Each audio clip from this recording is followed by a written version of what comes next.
Hi, everyone. My name is Mike Bishop, and this is the Harwood Unified Union School District Finance Committee meeting for Wednesday, December 11th, 2024.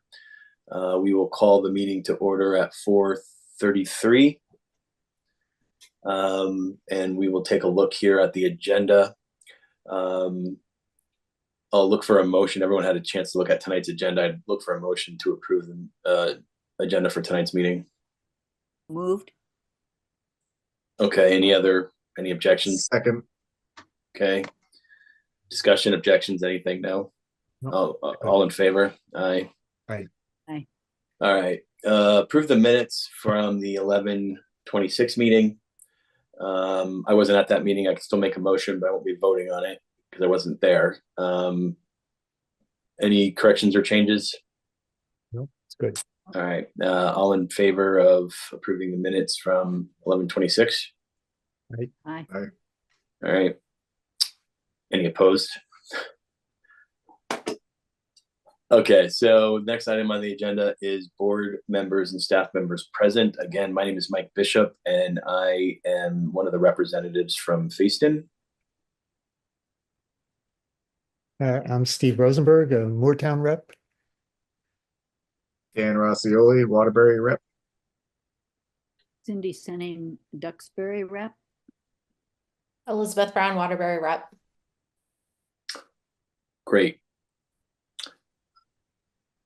And we don't see Lisa, who hopefully will be joining us. She is our CFO for the school district. I'm assuming she'll be jumping on here at any time. Members of the public that are present, I don't see anybody in the waiting room. So if somebody joins, we can check back in with them, but I don't see anybody else. We'll circle back around. I see Lisa just joined. We did our introductions. Lisa, do you want to just introduce yourself?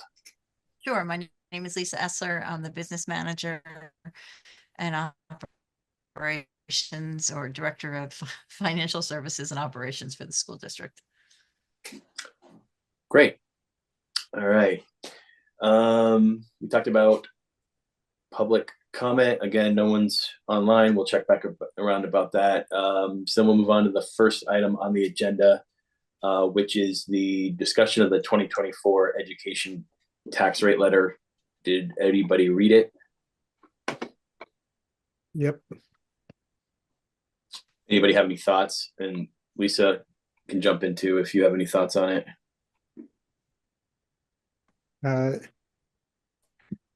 Well, I did see that the non-homestead property rate apparently it looks like it's going to jump a lot.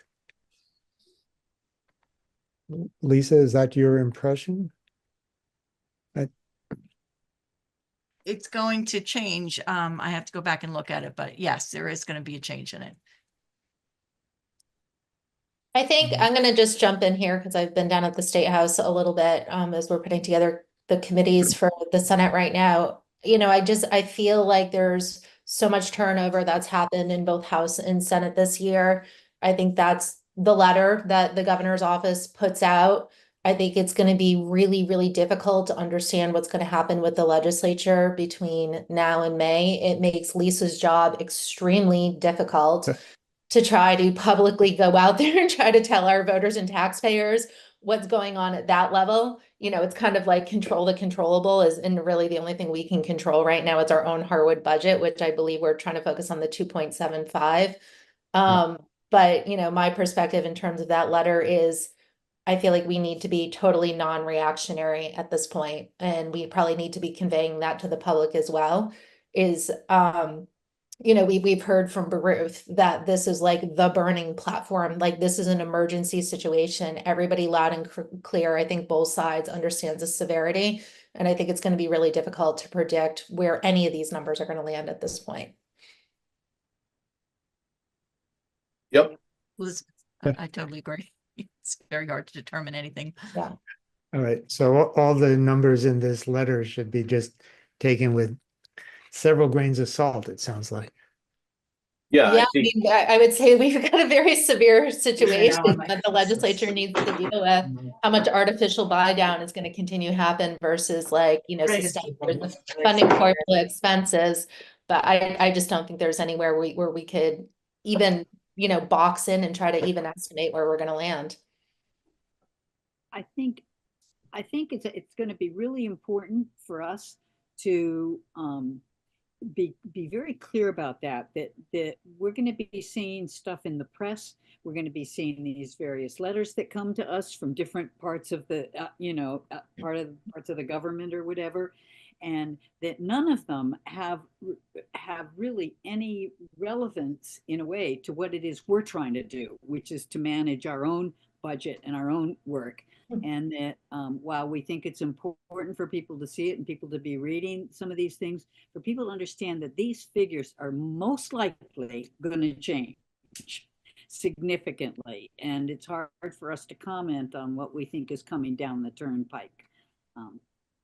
I just think that we can't get too bogged down in what we keep hearing from the state, or don't hear from the state.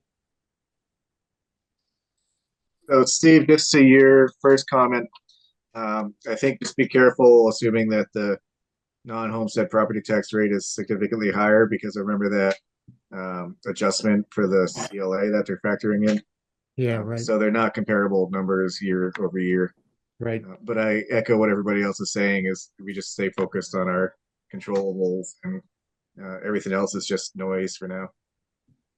And just one note on the non-homestead, it's really not relevant, necessarily to our conversations, but if there's questions about it, just a reminder to everyone, that impacts renters. So it's not like, aha, we go in and got the second homeowners. Yeah, It's right. absolutely affects some of the population we're trying to protect the most around here, actually impacts them the most. So just a consideration. And I think the other point, Lisa, that I believe that you had made and conveyed to the public during the forum in November is just letting people know that, we are paying an extra 15% back to Montpelier for redistribution. So, control the controllable. Even if we come up with a budget of 275, we don't want to mislead people that that's it for their property taxes, because we are paying that additional amount for that redistribution too. There's a lot in the formula. Yep. Yeah, I'm from the camp that I believe, yeah, we can concentrate on what we can control now, but I believe that, and we can talk about it when we get up to talking about tomorrow night's proposed meeting, is that I think that something big is going to change in January, and I think that there's going to be something's going to change, and I just think that my prediction is we may not even be voting on this budget in March. It might get pushed back because I think there's going to be a lot of work done in January on this situation. That's my prediction. Everyone has one, I think, but I think that's what's going to happen. But in the meantime, yeah, we can just look at what we set out to do, which is the 2.75, and see what happens. So anyway, anything else on that before we move on? I was just going to ask Lisa how she's feeling about that meeting tomorrow, given how many unknowns there are. Are you feeling comfortable about just speaking again to the things that we can control within our district? Yes, agreed, because I don't want to talk about tax impacts or see a very preliminary number. It was only to 2 digits with that statewide adjustment. And it brought the CLAs only to 2 decimals rather than 4 decimals. We don't really have the finalized CLA numbers until January. So I only want to talk about what we really have in control in terms of our district tax rate, and our year over year spending, and where we've really focused on cost containments and have looked at where we can reduce. So our year over year increase is 2.75, but because of our increase in revenue, we actually are only asking the state for a 2% increase in our educational spend. So even though in our expenses, our budget, we're going out to the voters to approve a 2.75 expense budget year over year. When you net out the actual educational spend that we then get the funding from the state, it's only a 2% increase. Yeah, I think that's the sort of point that should be hammered home tomorrow night, and also the figure that level service would have been a 7% increase. So, the board is really doing its job to contain costs. That's what's under our control. And that was an early projection of level service increase because at that time we did not have the sped ed expenses nor the transportation. The bids are due back on Friday for the transportation. So that was just with an assumption in there. We still won't have those numbers until Friday for the transportation. Dan has his hand up, and then I want to say something. So go ahead, Dan. Yeah, thanks. I just want to call into question the purpose of tomorrow's meeting. I'm not sure what we're going to discuss or address in terms of the public, that we don't have any information now that we didn't have 2 months ago, effectively. And I'm not sure what questions from the public we can actually answer at this point. So if it's just a straight informational thing that we're going to propose 2.75%, that feels like, a bullet in a newsletter at this point and not an entire meeting. But maybe there's pieces of it that I'm missing. I'm just not sure what the purpose is for tomorrow.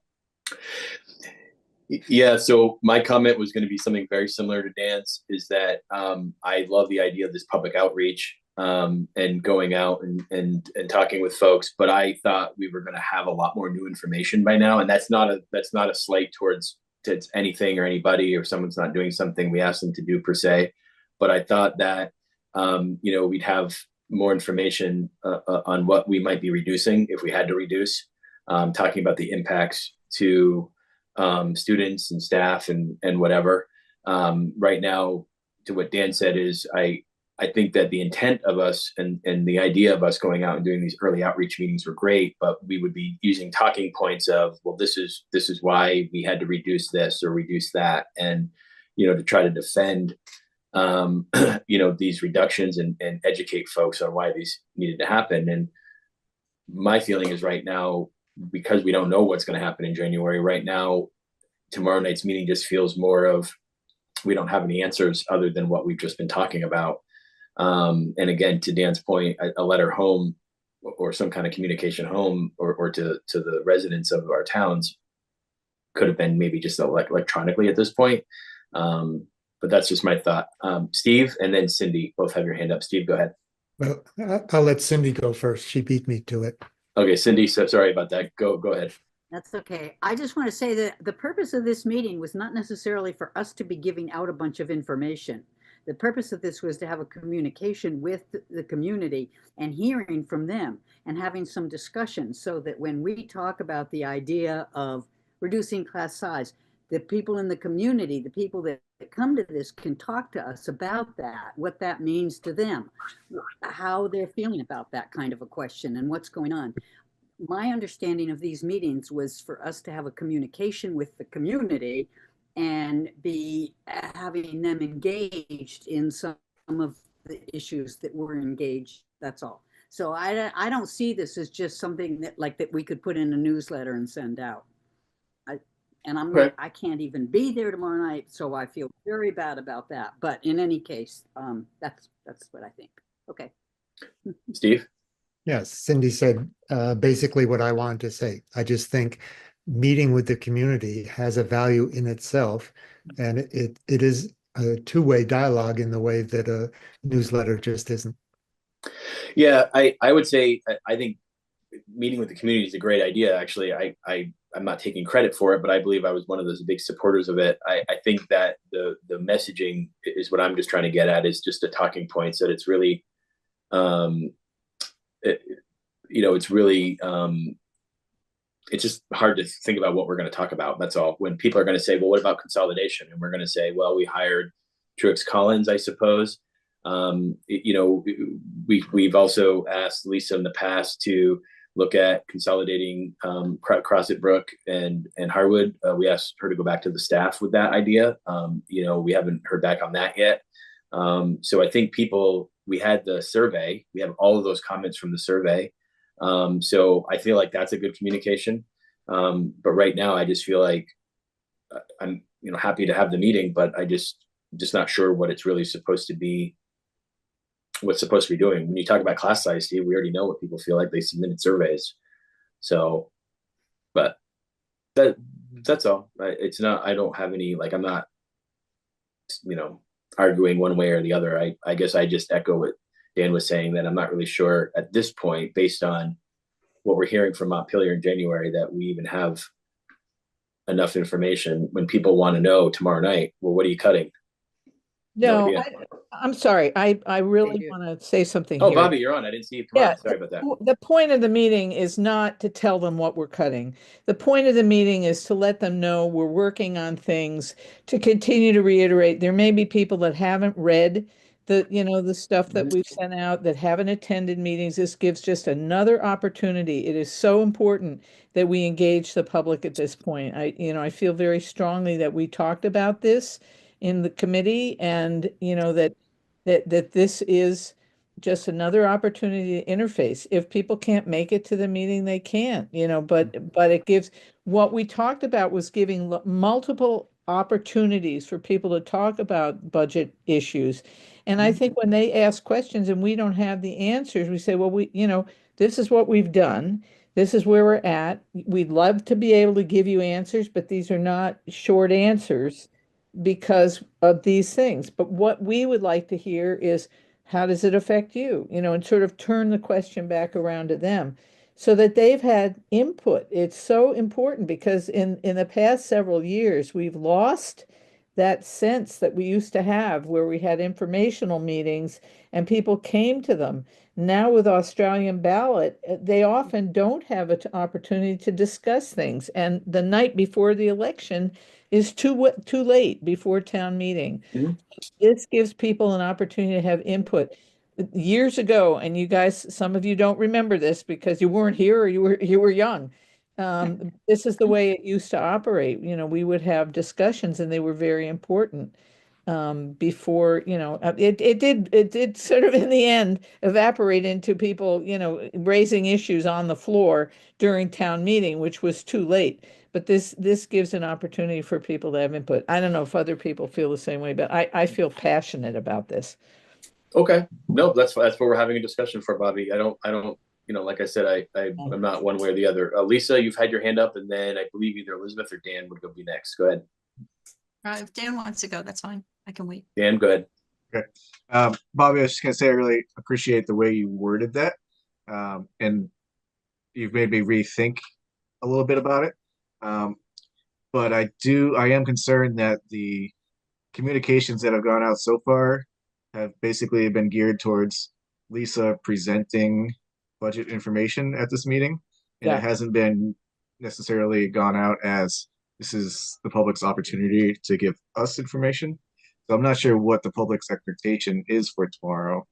And if they're coming with questions that we can't answer, that's a different story than if they're coming to share their story and what they think as priorities. Yeah, well, I think it's a little bit of both. Well, anyway, I don't want to go back and forth. Lisa had her hand up, but that my feeling is, okay, maybe I came on a little strong there, but I think it's okay at the meeting to clarify and just say, look, we're not coming to you with answers. And, we do have we have a presentation. But we want to know your questions, what your concerns are. And, that's the story. And just the more we talk about it, just the more information. I know that Michael Woods from Moortown is coming because I saw him yesterday at Sugarbush. So there's one person I know, and I didn't ask him what he's looking for, but I think people just want to know what's up. And I think we have information that they don't have or may not have been aware of. And I think that's another question to say, we're not sure what people are aware of. This is the current, this is where we are right now. I don't know. Okay. Elizabeth, I was just gonna reinforce, I think what Dan said. I think we just have to be clear when we're going to the public. I mean, a lot of people are very busy and their parents and they're making sacrifices to be able to be there. So I think being clear as we do this outreach to people, specifically what the agenda is, what they should expect, if we're expecting them to bring their perspectives, putting that out there. So I think it's just level setting those expectations, you know, so I agree. I think a lot of outreach, that input is good, but it can also backfire on us if we're not clear in that people are frustrated by how we're showing up, if we're not clear in terms of what they're getting or what we expect of them. Well, that's a good point. That's a valid point. Yeah. Yeah. Okay. And again, I'm not taking credit for these outreach meetings, but I was a big supporter from the beginning of having these on different nights and whatever. So I think any communication is great, but I was just reiterating my feelings along with Dan's, is just that we just want to make sure what is the purpose of tomorrow night's meeting. And so that's what this conversation was about. So I just want to be clear. I just want to clarify that, Bobby. So Thank you, because I came in late and I yeah. apologize. I've been wrapped up. No, it's okay. It's okay. By the way, this is Bobby Roode, who's the Waitsville rep. We didn't introduce you, so thank you. Okay, any other thoughts? Oh, sorry, Lisa, go ahead. You had your hand up. Sorry, go ahead. So I just wanted to echo what is being said. It's really, you know, we wanted to get out as early as possible and communicate, but also have a platform for, you know, the public to be able to ask questions. And I do have that in my slide deck to be able to ask questions. It's really a forum to engage this, because the process and the methodology and the madness to the methodology is, you know, for the educational formula is very complicated. And just really trying to get out in front and communicate to the public, and then all the changes. If you remember last year, all the changes with the, you know, they pulled back that 5% cap, and then, you know, now with this statewide adjustment, you know, just trying to get out and communicate and engage with the public and to share as much as we know today, because things do change. And that's one of the biggest problems with, you know, the educational funding system is, you know, things come in, trickle in, and numbers change depending on the legislature. So just, you know, really is a big one for getting out in front of the public as well, trying to get as much information and engage the public as much as possible to be able to hear them. Yep. Okay. Anything else on that? Did everybody get a chance, since we're, oh yeah, sorry, Steve, go ahead. Well, I just want to say, I think Dan and Elizabeth's points are very well taken, that we don't want people to show up and feel that there's been a bait and switch. They were going to get one thing and now they hear another.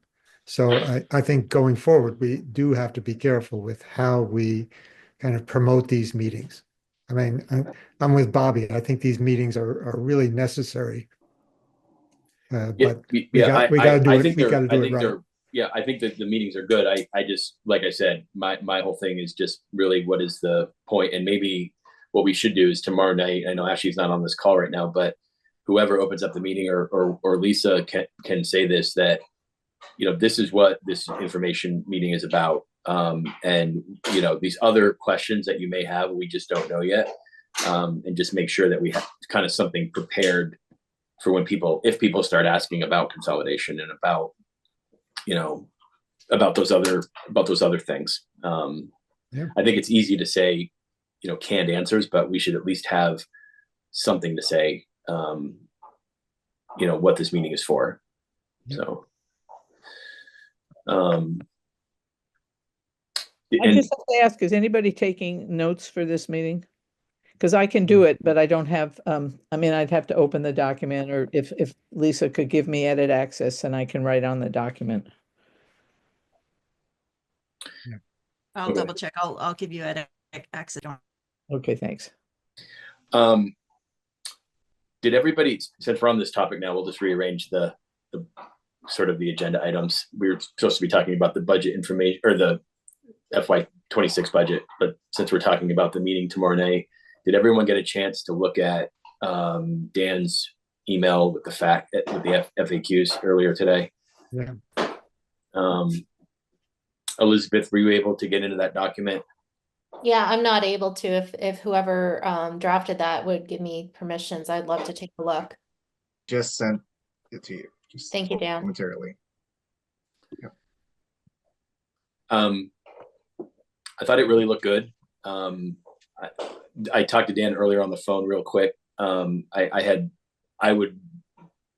My only concern about the part about the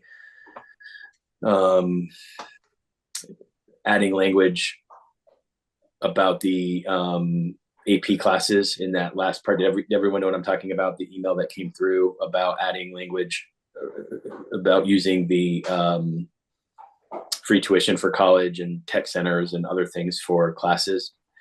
And somebody had wrote back in there that they thought we should change the language to, I don't forget how it was worded, but does everyone know what I'm talking about or no? Yeah. But I don't, it's not on the document, right? Or is it? It's on the document, Ashley's comments. on Ashley's comments on the document. Ah, Oh yeah, where she wanted to put without cutting AP class offerings to the detriment of HU students. I actually am not for that. I think we've talked about it on this group before, that one of the ways that we could possibly reduce costs is by having students take AP classes through the early college program. And I think, to me, this adding that line just looks like propaganda towards only having the AP classes when there are other alternatives to do that. So that was my only comment on that. I didn't have time to respond back to this today. I was busy in Waterbury, but that was my only comment. Everything else I think looks pretty good. So what do other people think? Should we mention AP specifically, leave it out? How do people feel about that? I think we should be careful that we use the correct wording, because I forget what the name of that program is that the state offers. Do you know, Dan? Yeah, Yeah, well, they have it's in dual there. enrollment, they have early college, and they have BTVLC. They're three separate programs, all funded directly by the state. Yeah. They all offer AP or AP equivalents. So it would be worth mentioning that do we participate in that now or we don't? Minimally. Well, I mean, the kids can do it if they want. They have to apply to do it, and there's a process, but we don't have a lot of kids that are in it right now. But it is available for kids through, a process. Have we really done the math to understand that? It's interesting because I've been having some conversations about this and how this all came to fruition anyways, and it was sort of a way to support our college education systems. But it feels to me like you're double paying, because you essentially still have the student in high school. And, we're kind of counting that student in high school and probably paying for that student in high school. And then we're having to put the bill for the college. So if we're putting something out there, I just want to make sure we're totally clear in terms of what those numbers look like, because I'm not clear of what that looks like. Yeah, my concern with the language was just using the term detriment to Harwood Union students. I just think that's propaganda towards, I think we should just have left it the way it was, and that there are options out there. I don't think we need to say to a detriment. We don't know if it's a detriment or not. That's, to me, we have no idea. So that was my only concern with it. I don't know about the numbers.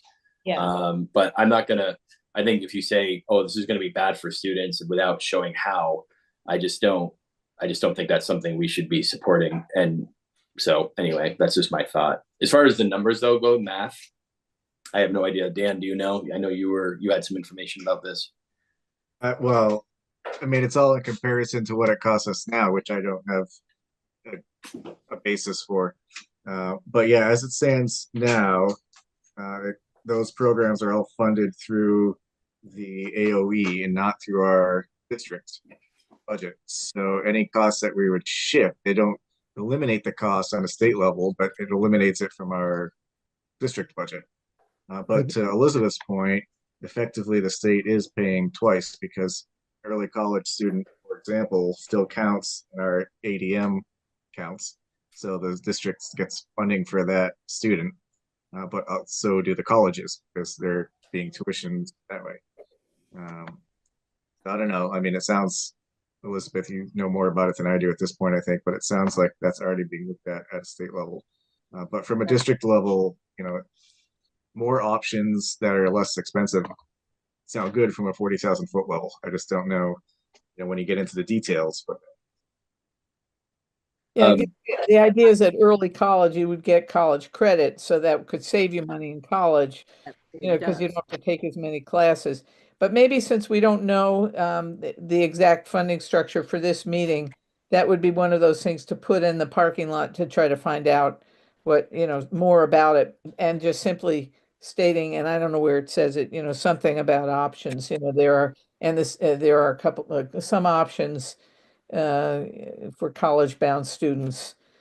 Yeah. I think that's up for the parents or the student and the guidance counselor, and there's a process to do it. I know my kids both did it. I know my stepkids, at least one of them, is going to do it. But the part that like I said, that I was mostly just concerned about in that language being added was where it said detriment to HU students. I think that's the part that I had the most just concern with about it.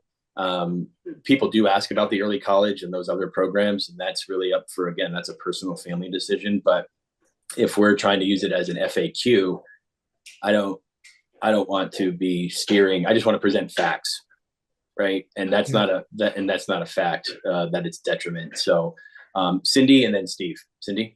I just want to say that back even 20 or 30 years ago, my son took 3 AP classes. He passed all of the exams on them. He didn't have to take them. He was way ahead of the game when he finally went to an expensive liberal arts college. It was a great thing for us as a family. But more important than that, actually, is the fact that my other son, who was talking about coming back here from Deerfield Academy, I was talking with the guidance people down there. And the first question he asked me was, well, so if he goes to the public school at home, how many AP classes does he have? That is a big measure of the quality of our school, that we offer AP classes. I never hear that about the other programs. The idea of early, being able to take early credit and early content courses is out there and is important. But AP classes is one of the things that I think speaks to the quality of our school and the possibility of people opting to come to our school because we have AP classes available. So I just think we need to be very careful that we're not giving the message that we're planning to get rid of AP classes. But I just push back on that, Cindy, saying we don't know if we are or not, because we don't have anything from central office yet that says what we're doing. My concern was that maybe my message isn't clear to everybody. My concern was telling people it's a detriment without any proof that it is, right? Yeah. So Elizabeth just asked for numbers. How much is this really going to save us? And I'm saying, using this as, forget about the numbers. My concern was using the term detriment to HU students. We don't have any proof that it is detriment or not. You know what I mean? And so I was just saying, I just don't think we should be using that line. I think I agree with you. I'd love to have for AP classes, but if there's a way to do it that saves us money, we're looking at all alternatives right now. So we have to kind of pick and choose on what we're doing. So anyway, Steve, go ahead. Yeah. So first, I mean, I think it's a 2-minute job to remove the phrase with detriment in it, and it's not a crucial phrase. So I think that's an easy fix. But I did want to ask, if we're talking about remote learning as a way to cut costs, I mean, am I right? The only way it saves costs is if we reduce staff, so we have fewer teachers, right, teaching AP courses. So I don't want this to be a kind of I want us to be very explicit about that. I don't want us to kind of slide this in. And I'm very, to answer Cindy's point, if we're offering AP classes online, we can truly say, okay, Harvard offers access to AP courses. On the other hand, as somebody who taught remotely for a year, I mean, there's a real loss when you teach online. Yeah, that's fair. Yeah. Yep. Yeah. For me, I just want to present facts and not opinions or conclusions or whatever. And that's just, to me, that particular phrase is not a fact. if there's another way to word it, we can put it in AI or whatever and come up with a different way. I just don't, does anybody else agree or disagree? Yeah, it's easy to remove that phrase, and I think it should go. Okay. Any other thoughts from anybody on that particular? Dan, did you want to, since you had access to it, did you want to come up with maybe some other alternative line that we could? Sure. I think to Steve's point, you'd probably just pull that one half a sentence out Okay. about the detriment. Yeah. Okay. I do have one more question if we're done with that Yeah, sorry, go ahead, Dan. There was one question that came up a couple times in the survey about separating special ed as a separate school or separating those expenses somehow. So that was in the FAQ, and Ashley suggested that we remove it because it's a fairly archaic concept to keep special ed kids separate. But Dr. Mike had offered a short 1-paragraph explanation as to why we need to keep special ed with our regular schools. And so I just wanted to bring it to the group to see, do we want to remove it at Ashley's suggestion or just leave it in there? I'm inclined to leave it in there just because people are asking about it. And Dr. Mike did offer a good explanation. But I know I could see Ashley's point as well. You need to put Dr. Mike's explanation in then. Yeah. Yeah. Just remove it and leave it with the idea that we're going to put special ed kids in a separate school. And that's the impression, the way it reads now. I'm very opposed to that notion, by the way. Of separating it. I mean, we can't separate them That happens. anyways, but as a parent of a child with learning disabilities, I think this whole paragraph just needs to get reworked anyways. Just so you can put it in a more positive light, children who have special education needs, it's been proven that, keeping them integrated with their peers, provides the best Absolutely. opportunity for them. So put it in a positive light instead of, versus their non-disabled peers. So I think we can just have some sensitivity around that. I agree with that. Agreed.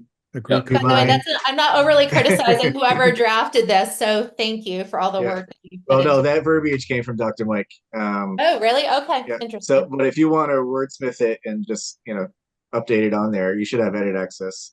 Yeah, it's just flipping it to a positive versus a negative. Well, really. would you be able to do that? You just take a look at it because your input is important. And Yeah, sure. I need to actually drop here to hopefully not go off my driveway for the second time today, and just a moment to get my daughter to dance. So I will download this and then edit it while she's at dance and maybe re-upload it if that works, because I'll be offline. Sure. Thanks. Wish me luck. I don't need to go off the driveway again. no, don't go Yeah, up. the driveways and the side roads that Bobby, we were talking about it earlier, they're treacherous, and I even had trouble in 4-wheel drive getting up and I have a very small incline in my driveway, so just be careful out there for sure. Yeah. And plus it's foggy too in a lot of areas, so be careful. Yeah, it is very foggy. So, and I think everybody who's been working on the FAQ document, it's really good. So thank you for everybody who's participated in that. All right. Any other thoughts about those FAQ stuff? Great. We're moving right along. This is a good meeting. Let's see. The next item on the agenda is Lisa and the budget talk. If she wants to add anything.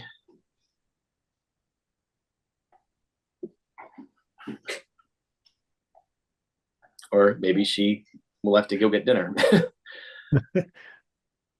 Oh, Can you hear me? Oh, now we can. There you are. Okay. So I plugged in on the agenda document. Everybody should be able to click in. Yeah. Yep. so what are we doing? The discussion of the 2020 of the tax rate letter or the discussion of the proposed budget? The proposed budget. Okay. So I will share my document Okay. and you guys can follow along. Oh, okay. Okay. Can everybody see it? Yep. Yep. Okay. So we did get the long-term LTW ADM, the long-term weighted average daily membership. We got our numbers. They went down slightly, just slightly. So just reminder, our budget year over year increase is 2.75%. Our revenues, actually offset revenues, were increased by 7%. You net that out to what's our educational spend, and that's what we get funded from the state. So even though our year over year budget, this is the point I was making, even though our year over year budget is only 2.75%, which is below what the governor was recommending, our educational spend is only a 2% increase over the current fiscal year 25 because of the increase in our revenues. We had 27% increase in our revenues. Our equalized pupil for fiscal year, I'm sorry, this should say 26. Our equalized pupil, we just got the preliminary numbers. I'm still working on a couple of the numbers. So hopefully that might bump up a little bit, but when you put in our new equalized pupil number, our cost per pupil then becomes 15,756.37 for equalized pupil, not just the cost per pupil. This is equalized pupil, weighted students.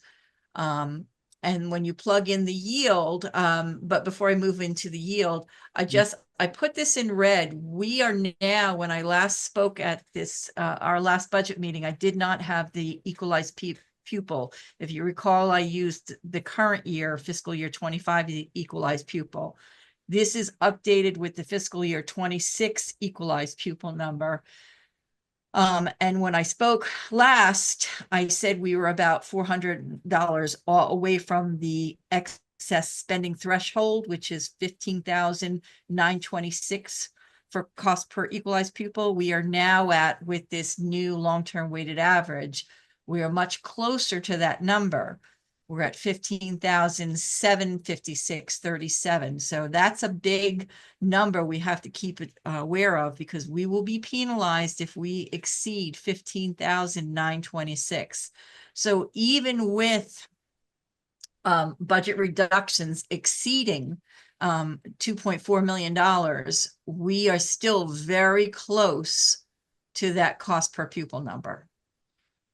With the yield that's set, this is with the state adjusted yield by 72%. And this is what we have control over. Our equalized tax rate looks like it's going up to $1.74, $1.74. But remember, there's another part of this equation comes January, when we then apply the CLAs to that, and the CLAs are adjusted by that 72%, that statewide adjustment. So even you'll see it looks like we're increasing our educational equalized tax rate, but that adjustment for the CLAs will come in once we then apply it to each town CLA. Yeah, I wonder about presenting this to the public, because this I'm not talking about at tomorrow's meeting. I'm only going to be talking about right up to this point here. okay. A couple of people, Elizabeth and then Dan, go ahead. You had your hands up.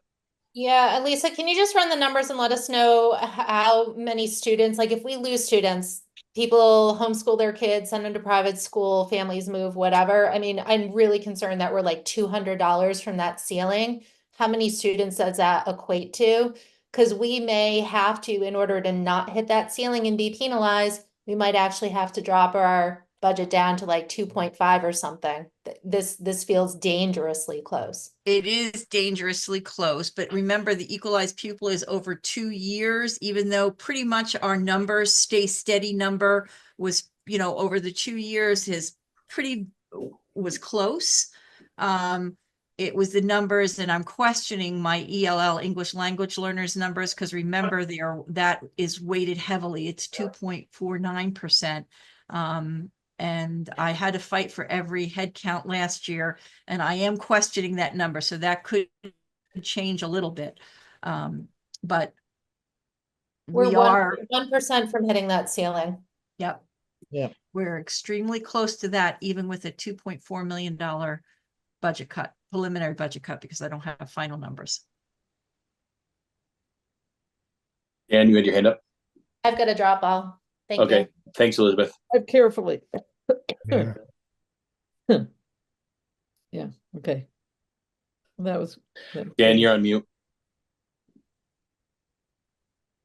I think Elizabeth brings up a really good point. That's a razor thin margin between the excess spending threshold, which I guess begs the question for Lisa, what is the penalty if we exceed the spending threshold?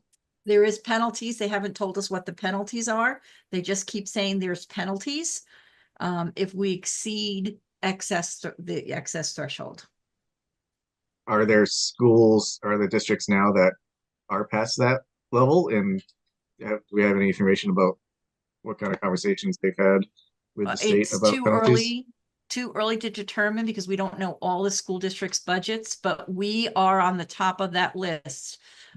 We are amongst the highest cost per pupil. Okay, so to Elizabeth's first point, is it, I mean, is 2.75 the right number? Is it too late to call that into question, or how do Nope. people feel about that? Like, do we need to be looking at a slightly smaller budget just to have a little Well, buffer? Lisa, sorry, Steve, I see your hands up, but I'll just say Lisa It's can okay. always suggest that if, in my opinion, she could suggest that if we needed to at the next meeting. And you know, if she was concerned about it. But that's a good question, Dan. I think we leave it, I guess Lisa can present this to the big board too, and we can see what they have to say. But anyway, Steve, go ahead. So a couple questions. So if we go to 2.5%, as I recall, that cuts 100,000 from the budget. Lisa, can you kind of immediately work out what that would make our cost per pupil? Yes, hold on.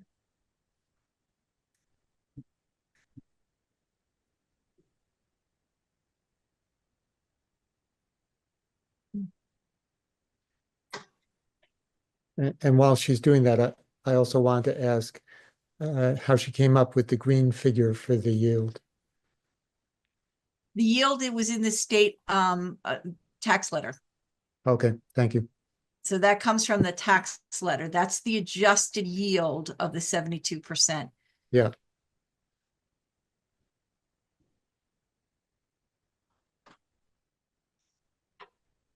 Oh, give me one sec.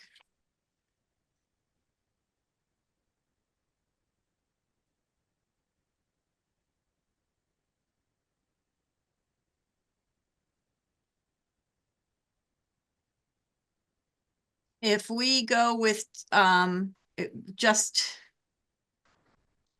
at 2.54%, it brings our, well, let me just go to 2.5%.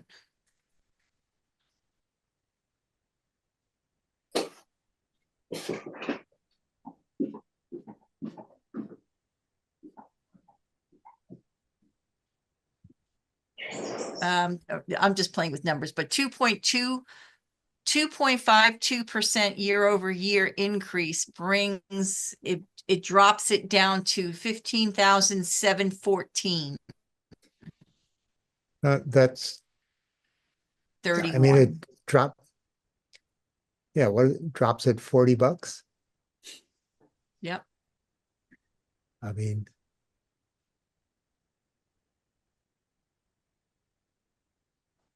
Lisa, can you clarify the equalized pupil count is based off October 1st data, right? So if 50 kids moved out of our district between now and the end of the year, it would impact that because it's all based off October 1st. Is that right? But keep in mind, it's a 2-year average, and each weight, each category of students, remember, with Act 127, they added categories of students, and each category of student holds a different weight. So English language learners are 2.49%, you know, pre-K, I don't remember what the weighted numbers are, but it's in my past presentations, but they're all weighted differently.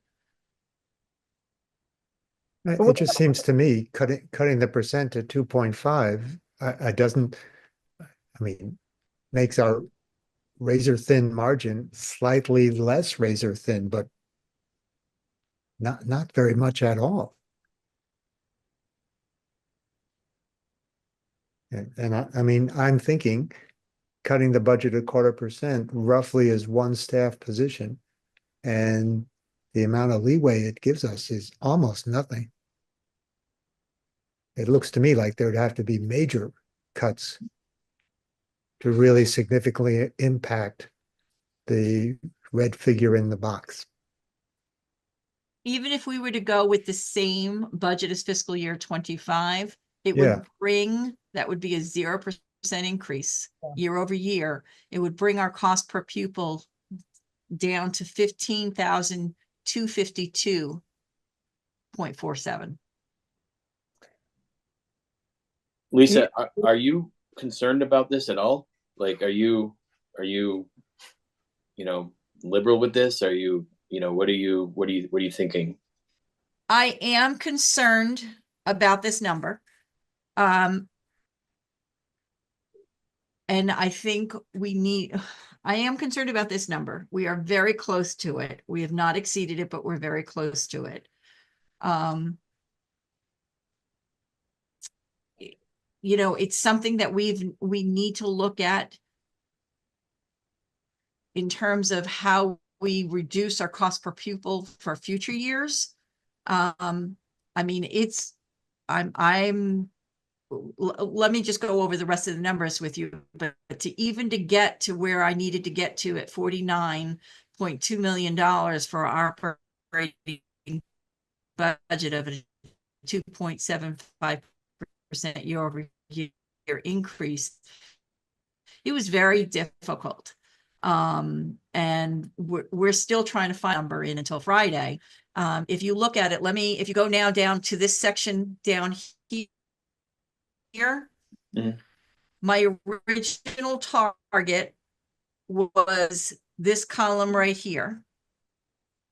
And with these original target numbers.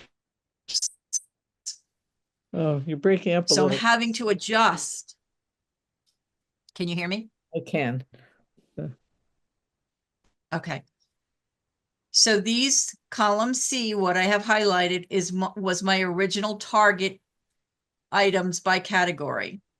I was hoping to achieve these cuts, but I'm not down there. So what I'm having to do is cut more from salaries to reach this number here. So we are looking at staff reductions even larger than I had anticipated.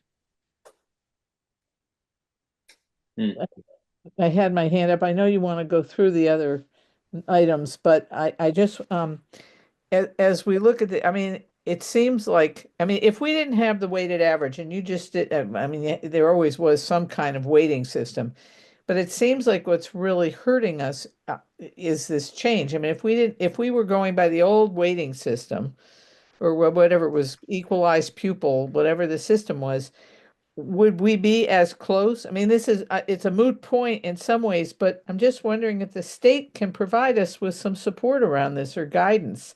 If there was somebody, the budget person at the Vermont Department of the Agency of Education that you had, to kind of point out, look, this is what's going on, or, even in the legislature, that we are in good faith trying to do this, but even if we reduce it down to 0, we're only going to be saving really pennies. Unfortunately, we've been close to our excess cost per pupil for many years. Okay. And Michelle had shared that information and, she had communicated it out that it was a choice and that we've actually had we're always coming up to it very close. And over the last couple of years, if you remember, it's been on hiatus. It was, put on hold for a couple of years, and now it's back fiscal year 26. Sorry, I didn't want to interrupt you, but Cindy's had her hand up for a little while. Just a question I have for you. How many students do we need to increase to lower our cost per student? So I'm just thinking about what are some of the things we can be doing to maybe try and keep some of the students who are going away? Like, I hate to say it, those AP classes that that guidance counselor was suggesting I not send Willie to this school if they didn't have a couple of AP classes. That's one example. But what are the things that we've talked a lot about why people do go somewhere else and go to private schools. And if we had a better understanding of that, we might be able to look at the way we do our programming in general. Yeah, and we need to increase is my question. Yeah. Lisa, did you know the answer to that question or no? No, we've actually stayed steady for the last 5 years of our enrollments. But we are projected when we've reached out for our projections through, the society that we get the projections data from. Our enrollments are projected and statewide are projected to decrease. So it is something that Vermont is struggling with. And how do we attract, families to Vermont and families to our district? Yeah, and I just want to say again, these are alternative facts. Everybody can kind of have different thoughts, but just to push back a little bit on what Cindy said is, this is a system. The system that we're given to do this funding formula, the system is designed to make us reduce our costs, right? And this is exactly what it's doing, whether we like it or not. This is what it's forcing us to do, is to look outside the box. So when we talk about AP classes, I'm for AP classes. I hope students are able to take those AP classes. I think they're very important, but it doesn't mean it has to be through Harwood. And so those are the alternatives that the state is providing by saying, look, yeah, we're giving you this system you have to use, but here's other methods of you to get the same to the same finish line. Now it's up for debate whether taking an online course, which by the way, those college courses you can go in person. It's up for debate whether it's beneficial to do it online or in person. I think there's value to be in person, but that's up between the parent and the student. So there's always alternatives, facts to these sorts of things. But right now, this system is designed to do exactly what it's doing, is to make us rethink our spending, whether we like it or not. So that's kind of where we're at. Steve, and then Dan. Go ahead, Steve. So am I right that the only way to adjust the cost per student is to either cut the budget or increase the number of students? Like that's the only way to do it. Is that right? Yes. Yeah. And I mean, controlling the number of students is, I mean, we have very little control over that. So I'm forced to conclude it would take a lot of budget cutting to get the cost per pupil down to a level we're comfortable with. So I guess I'm leaning towards being uncomfortable, particularly because Lisa says we have been uncomfortable in the past. Dan, and then Bobby.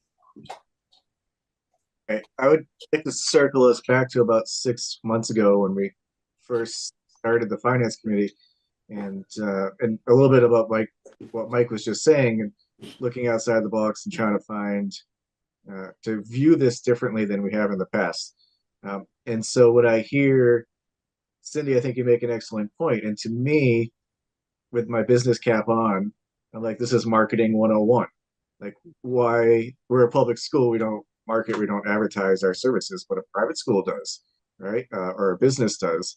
And there's a lot of opportunities, I think, for us as a district to be putting good things out there. For example, the reports that came out from U.S. News and World Report about how great our primary schools were could get a lot more play than it has, right? And so as you build that reputation, like Stowe's school district has done over the decades, and people move to the town because they know Stowe has excellent schools, I think it's something worth considering for a longer term project. I don't know who takes that on or how that looks, but I don't think it should get lost after this discussion. I think it's worth following up on And the district could be selling itself to keep those, to keep students coming in, basically. You know, yeah, Good point.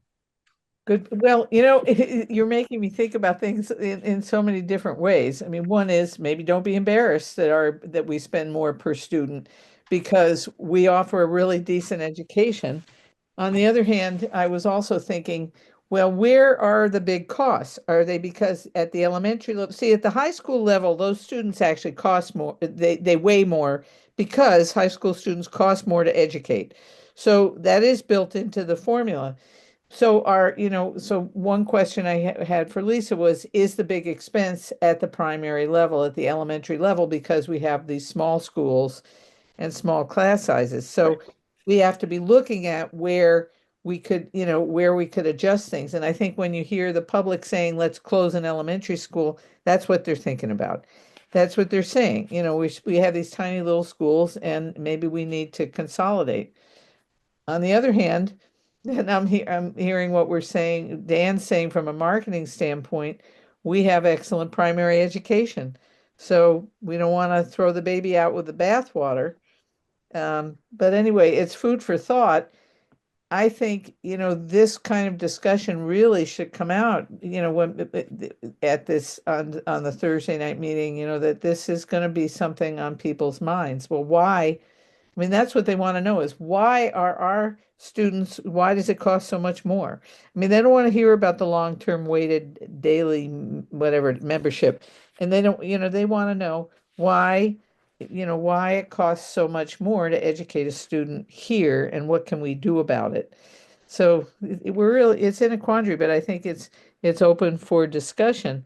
But I think, that point that we could drop it down to zero, here's what that would do. Here's what that we would still have, based on the present calculations. Maybe that would be interesting to see. Bottom line, when I was listening to you starting the presentation, Lisa, I started thinking maybe we should, instead of opening with the presentation, we should develop an agenda right there on the spot with the group that comes about what are their questions, what do they want to know about, and then we could circle around and say, well, we have this small budget presentation that could, and then there'll be room for question and answer, but maybe just start out with what do they want to know, before we give them all this information, what do they want to know? To make sure we're giving them the information that they want for the people that come to that meeting so that they really feel heard and listened to, which I think is our objective.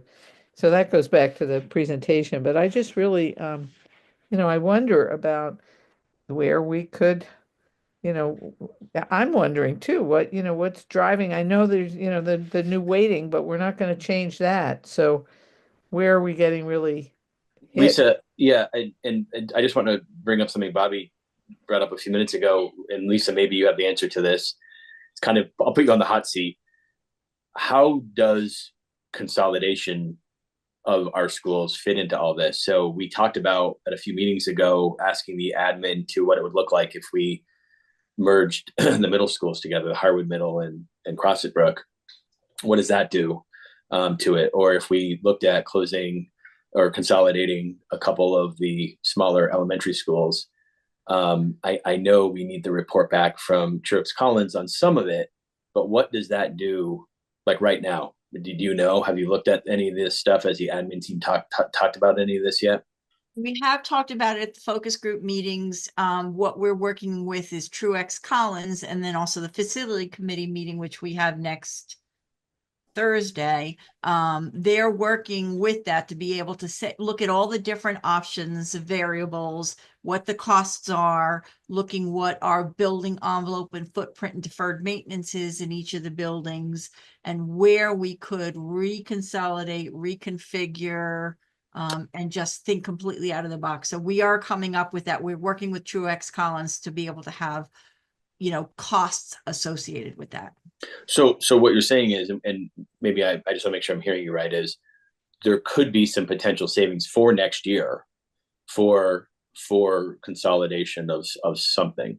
I don't think it could be next year, Mike. There's, Okay. there's, So it, because I think it all depends. It depends Yeah. on what the board chooses as options once they look at the data. right. You know, because we need to get to the data, because if there are any major changes or reconfigurations, there are also upfront costs associated with that.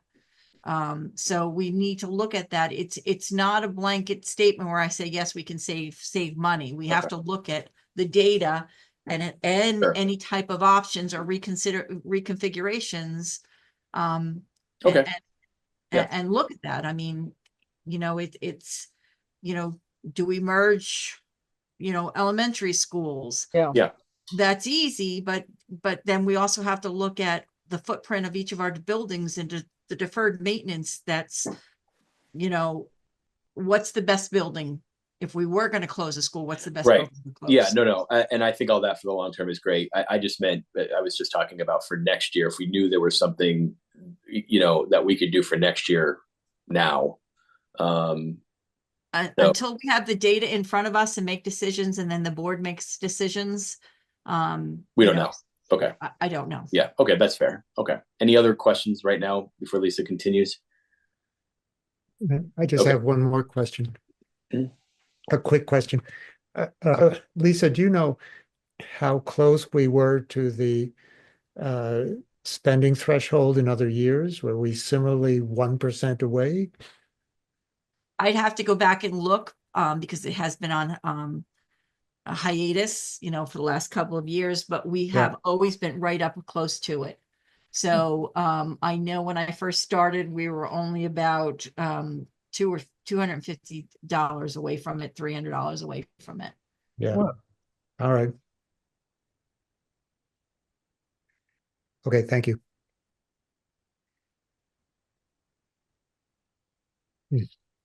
Okay, so again, this bottom chart is showing what my target was and where I'm at right now, and where I initially proposed more cuts bottom line, below the line expenses. And when I'm talking below the line, it is everything except salaries and benefits. I'm not able to achieve the cuts that I targeted, so I'm having to cut more staff, unfortunately.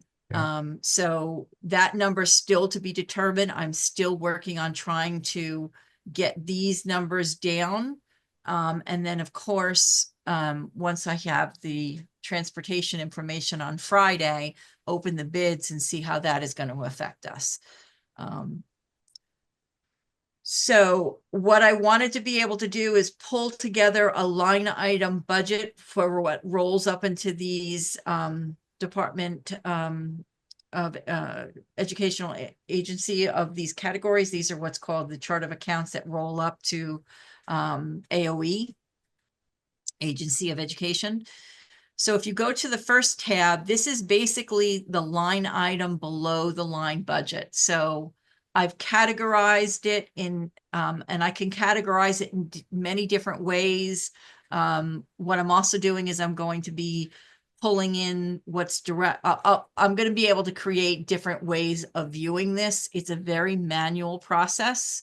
Unfortunately, our system does not easily have reports available to be able to manipulate this data. So what I have done is I've actually put it into buckets that you can look at and review. For instance, here's direct instruction. I pulled in fiscal year 24 actual numbers, fiscal year 25 budget, and then what we have right now for the requested budget. We are still working with athletics. Athletics is not showing any of the cuts yet. You know, we're looking at where we're still. I'm working with Ian to see where we can still cut. So that number has still needs to be looked at and reviewed. But what I've just done is I've been able to show you a line item budget. I don't know, do you want me to go through line by line, or do you want me to? No, I don't think you have to go through line by line. I think, I know I looked through it before.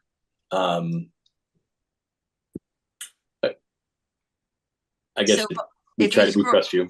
if you scroll down to the bottom, we're looking at an 8.6 percent increase, almost an 8.7% increase in our below the line expenses with cuts. With cuts. One of our biggest numbers that increased was our sped ed budget went up dramatically. I have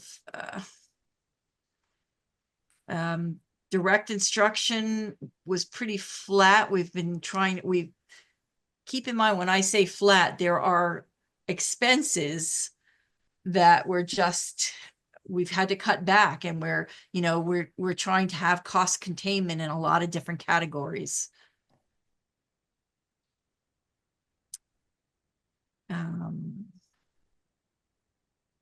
One of our largest expenses, it was special ed. They've increased almost 35% in our special ed budget.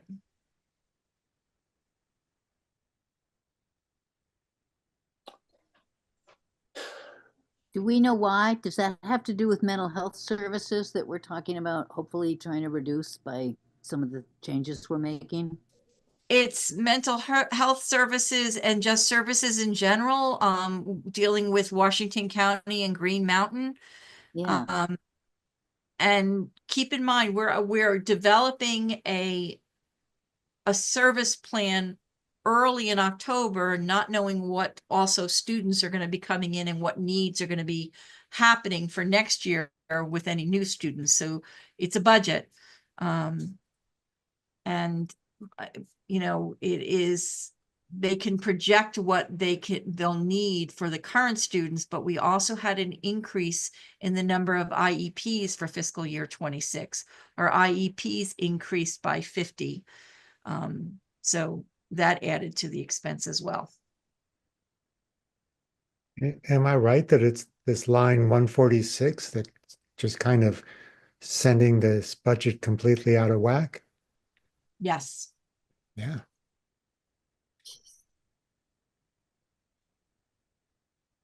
Mm. Wow. And how does that affect the weighting? I mean, those students used to count more. That's not really factoring into the weighting process anymore, is it? Not at all. Yeah. Not at all. Wow. That just seems wrong. Maybe Considering that's that something Mike could bring up at his commission.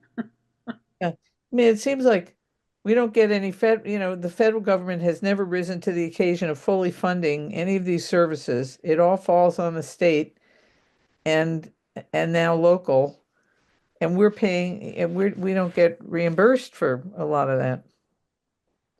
Unless we go above 60,000 a pupil or something, right? Yeah. A lot of things are wrong.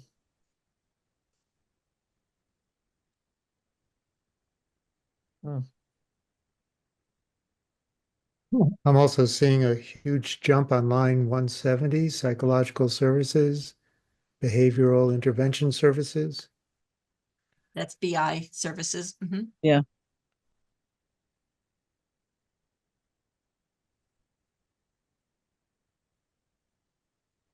Right. And that was very misunderstood last year, and people were thinking we were providing therapy for students. It's different. That wasn't but the question is, isn't that more of a healthcare expense? But it's not, Yeah, right.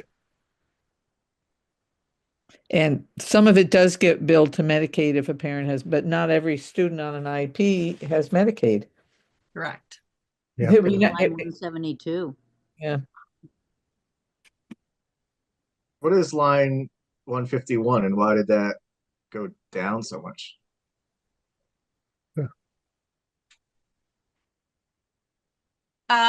Ooh, that's good. One student can tip Right. this.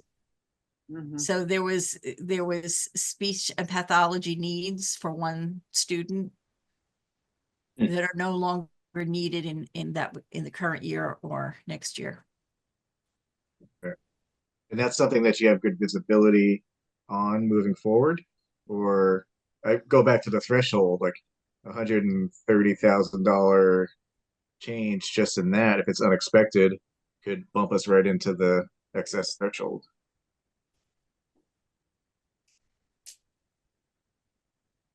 But keep in mind, if there is that extraordinary cost, so there's revenue that we receive in for anything that exceeds 67,838.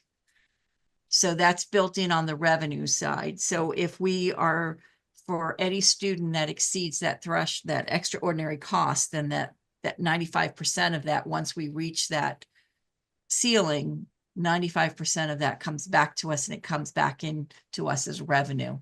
And that's where it comes back into us under this number with revenue here. Right. Lisa, is it 79, is it 75% of the total amount for that student, or of just that whatever's over 60,000? What's ever over the 67,000. So You we get still have 98% back, right? 95% back over that 67,638. Right. So we have to pay that first 67,638. And We then have that, yeah. once we exceed that, then we get 95% back from once we exceed that. So that Could you, that large figure for special ed is for a lot of the 67,000s. Because we get the total, so it's the number of students again that we're dealing with. Correct. Our special ed budget, when you add up everything, is over $14 million. And we received, I'm projecting $1.7 million to be coming back in for anything over that excess threshold. Okay. So there is $1.7 million in this revenue of excess threshold spending that I'm projecting to come back to us.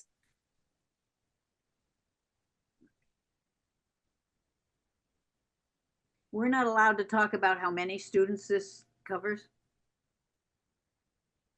No, that like HIPAA? yeah, no.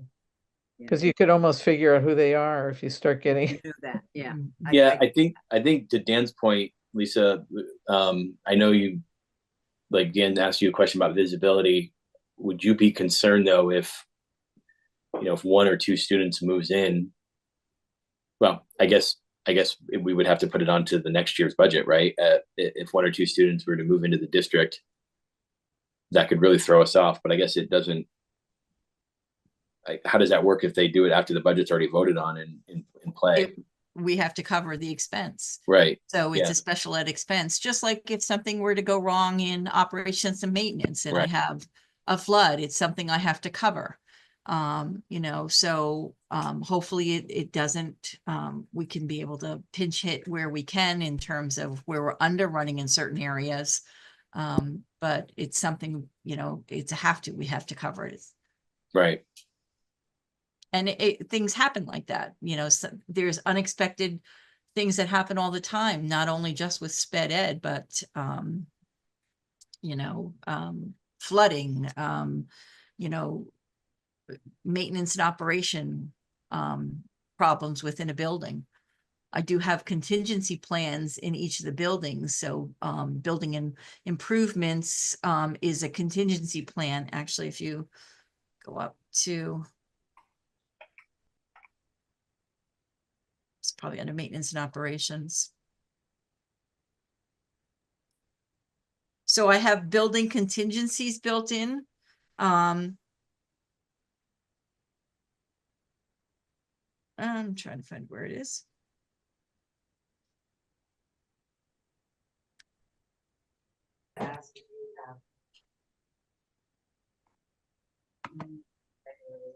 So there is, let me just see where I plugged it in. I see where you have building maintenance and repair.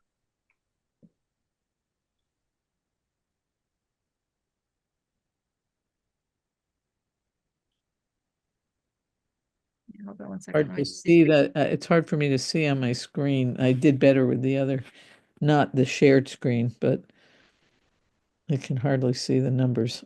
Mm. So many spreadsheets open right now. I'm trying to find it. Hold I on. know.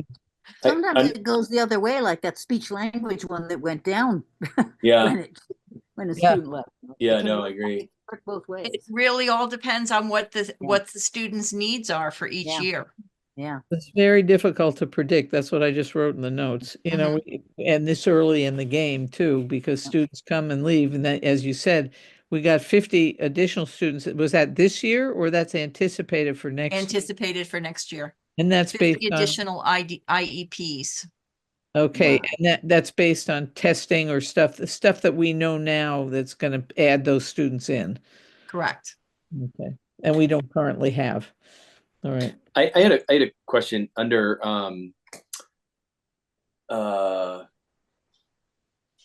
this is pretty self-explanatory as far as most of the stuff you have on here, Lisa, but one of the questions I had was under district instruction, books and periodicals. That seems like a big jump, $25,000. Was there a reason for that? Where are you at? Line 32.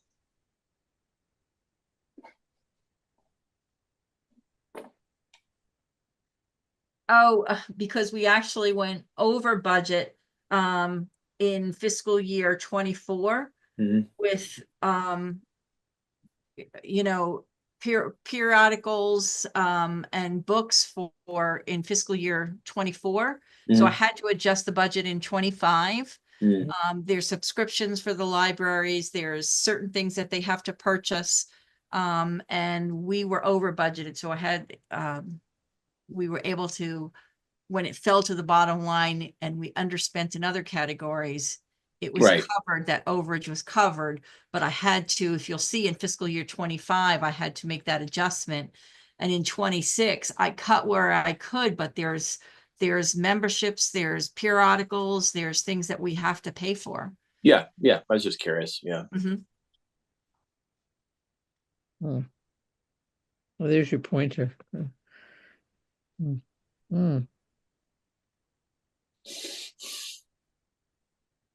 But this is not going to be shared on Thursday night. Yeah, No. I missed the early part of the discussion. Have we already got a structure for who's leading what part of the discussion?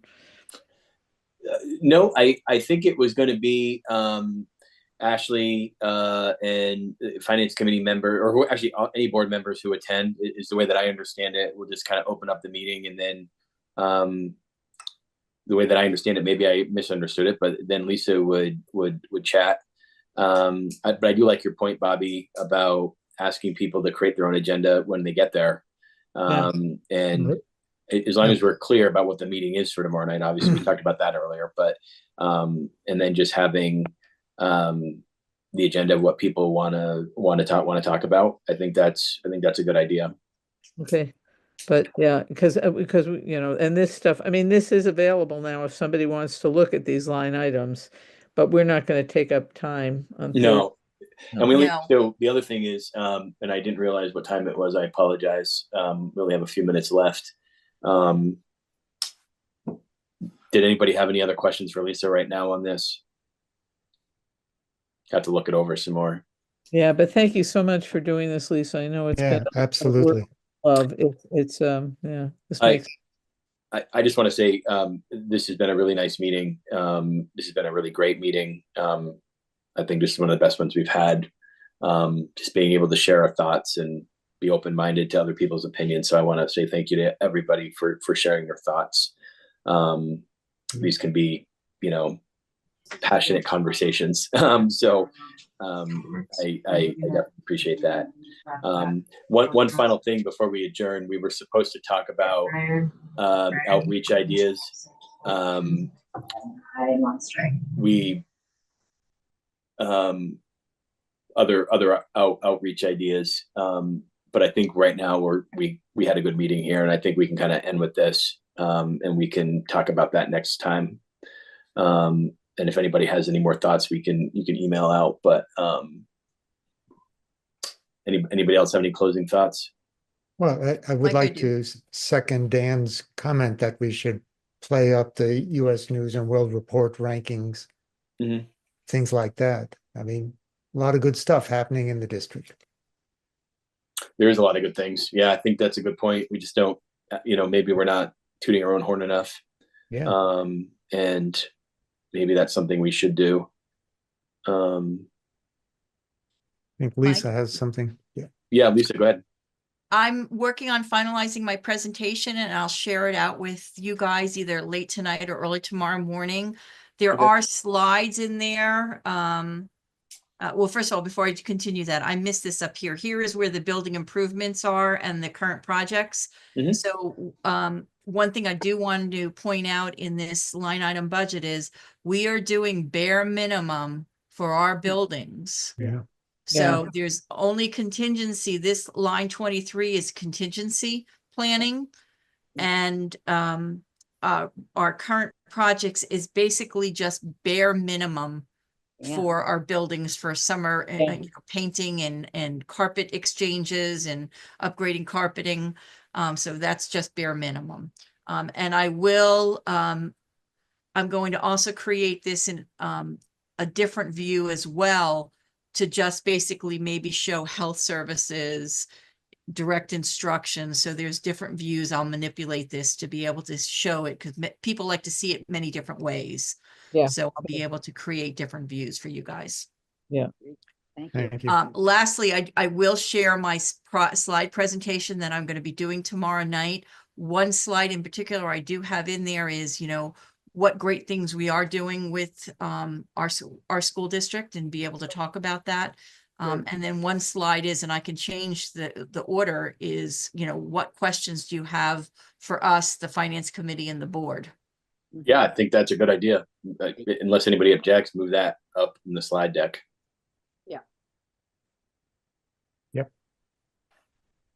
Yep, I think that's a great idea. Yep. Okay, what, repeat that again. What's that last slide going to be? Well, the first slide would be, or moving the slide up earlier in the deck as far as what questions do you have for us tonight? Right. One of the slides say discussion. What questions do you have about the projected budget for fiscal year 26 and what suggestions do you have for the finance committee and the school board? Yeah. Yeah.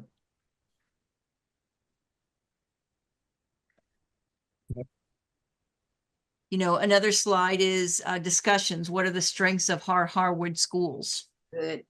Yeah, good. Good. Yeah, and I think, I think I'd be my concern about starting the meeting with the presentation is people sometimes, you hit them with a lot of numbers. So giving them a chance, maybe, very briefly in the beginning, and then saying there will be an opportunity after the presentation. And that, we're just gathering what, really what's more important is what questions they have after the presentation. But maybe they're coming to the meeting with some preset ideas. That's all. So that we address the issue of expectations. Maybe that's really more what it is. What are your expectations of this meeting? So we know what they I expect. like that. Yeah. Yeah. Maybe that's a better. Okay. So the first thing is what are your expectations of this meeting? And then do we have any of those large Post-it pads that we could have at the meeting and just write, take down some ideas, write them down. And I don't mind being a scribe. I could bring those and an easel. Okay. Well, Yeah, that'd be good. Okay, that'd be good.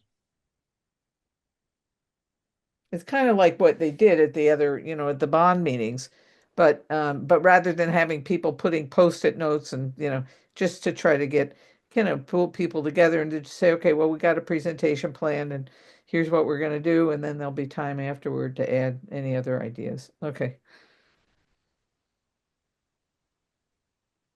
I'll share my presentation. And then if you have any suggestions, just email me and let me know. Okay. Great. Thanks. Thank you. Well, once again, guys, this has been a great meeting. I feel this was a really nice discussion tonight. So unless there's anything else, do I have a motion to adjourn? Move to adjourn. Bobby, second. Anybody? Second. Steve? Second. Okay. All in favor of adjourning? Aye. We'll adjourn at 6:02. All right, guys. Everyone have a great night, and don't forget Stay tomorrow safe. night's meeting. All right. Safe Thanks, guys. everybody. Thanks. Bye. Bye. Bye. Bye-bye.